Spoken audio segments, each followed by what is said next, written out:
مسلمانوں، سب نمازیں خصوصاً بیچ کی نماز یعنی نماز عصر پورے اہتمام کے ساتھ ادا کرتے رہو اور اللہ کے آگے ادب سے کھڑے رہا کرو.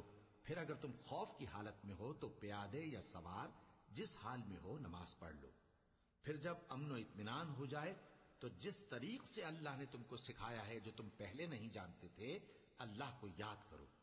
اور جو لوگ تم میں سے مر جائیں اور عورتیں چھوڑ جائیں وہ اپنی عورتوں کے حق میں وصیت کر جائیں کہ ان کو 1 سال تک خرچ دیا جائے اور گھر سے نہ نکالی جائیں. ہاں اگر وہ خود گھر سے چلی جائیں اور اپنے حق میں پسندیدہ کام یعنی نکاح کر لیں تو تم پر کچھ گناہ نہیں. اور اللہ زبردست ہے، حکمت والا ہے. اور مطلقہ عورتوں کو بھی دستور کے مطابق نان و نفقہ دینا چاہیے.